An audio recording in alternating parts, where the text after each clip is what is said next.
De la guía número 2 de medidas de dispersión, datos agrupados, no olvidar eso. Entonces comenzamos inmediatamente.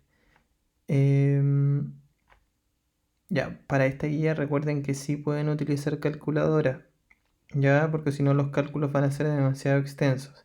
Ya comencemos con el primer ejercicio. Dice, la cantidad de cheques cobrados diariamente en todas las sucursales de un banco el mes anterior se registra en la siguiente tabla. Entonces, de 0 a 200 tenemos 12. De 200 a 400, 15. Y así sucesivamente. Esa son la cantidad de cheques.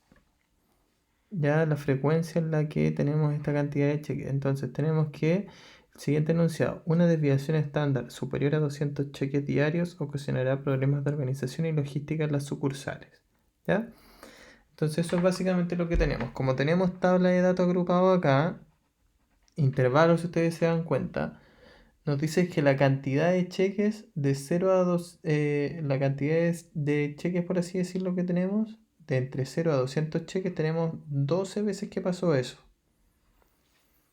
¿Ya? Por lo tanto, lo que vamos a definir es un representante de este intervalo y es el promedio. 0 más 200, 100 dividido en 2 me da 100.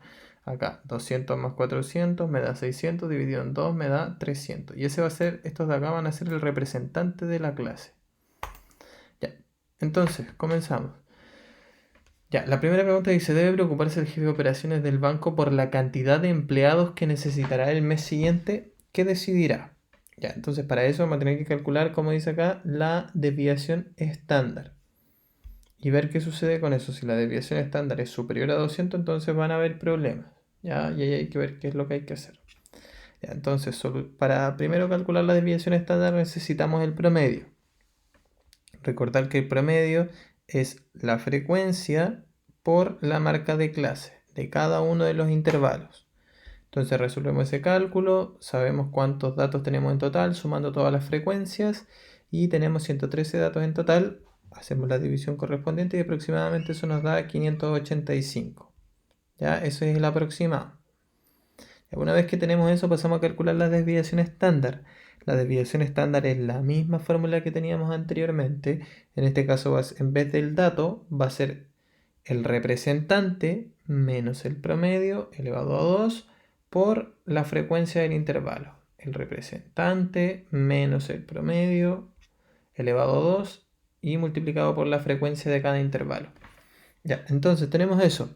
Lo realizamos con cada uno de los casos, resolvemos, esos son los numeritos que deberían haberle dado, dividido en eso, nos da ese número que está ahí, un aproximado nuevamente, aplicamos raíz y nos da 246,4.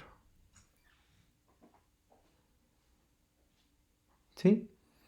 Entonces nos da que la desviación estándar es 246,4.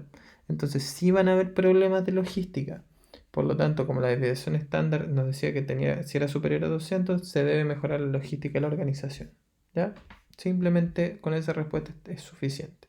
¿Ya? Sigamos avanzando.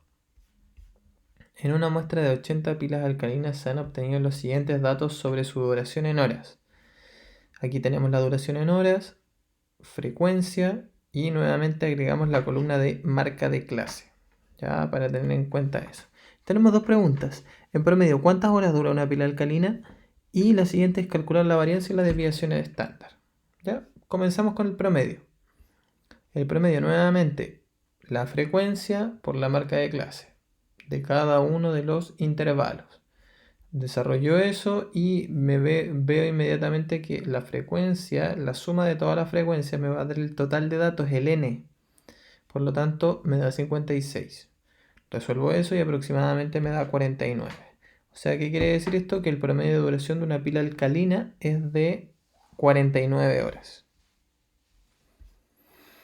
Ya, vamos con la varianza y la desviación estándar. La varianza, recordar que es calcular toda esta fórmula gigante que tenemos acá sin la raíz, ¿ya? Y para calcular la varianza, perdón, la desviación estándar es simplemente aplicarle la raíz a la varianza, al resultado que obtuvimos.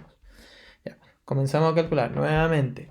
Marca de clase, que está acá arriba, ahí están las marcas de clase, menos el promedio, elevado a 2, multiplicado por la frecuencia de ese intervalo, 22. Por lo tanto, realizamos eso con todos los datos que tenemos acá y nos quedan los siguientes valores que están ahí especificados. Después de eso dividimos y nos da este resultado. Por lo tanto, en este caso, el dato que tenemos acá, o este valor que tenemos acá, sería la varianza. Ya, para que lo tengan clarito. Ya, y el S, recordar que es la desviación estándar. Entonces, para calcular la desviación estándar hay que aplicarle la raíz a la varianza. Ya, le aplico la raíz, me da 5,4, que esa de ahí es mi desviación estándar. ¿Ya? Eso sería. Seguimos avanzando. En una encuesta a 56 estudiantes universitarios se le preguntó sobre su masa corporal. Calcula la desviación estándar. Bueno, está de más ahí porque acá abajo también lo pide. Ya, para reforzar. Ya. ¿Cuál es el intervalo con mayor frecuencia? Observamos los intervalos acá. El que tiene mayor frecuencia es 50-60. El que está aquí. ¿Ya? Ese es el que tiene mayor frecuencia, 22. Seguimos avanzando. Promedio, exactamente lo mismo. Frecuencia por marca de clase, más frecuencia por marca de clase, más frecuencia por marca de clase y así sucesivamente. Tenemos los valores aquí, la sumatoria de todo eso nos da 3015, dividido en 56, 53,8, aproximamos a 54 para trabajar de mejor manera después al calcular la desviación estándar que nos piden acá arriba. Ya, entonces, ¿qué nos va a quedar? Después, falta determinar el rango. El rango es la marca de clase mayor menos la marca de clase menor. ¿Ya? Y vamos a tener todos los datos. En realidad el rango no se ocupa mucho para datos agrupados, simplemente desviación estándar y promedio. El rango pasa a ser como algo innecesario, pero para que conozcan un poquito acerca de ello. La desviación estándar. Ya, la desviación estándar exactamente lo mismo.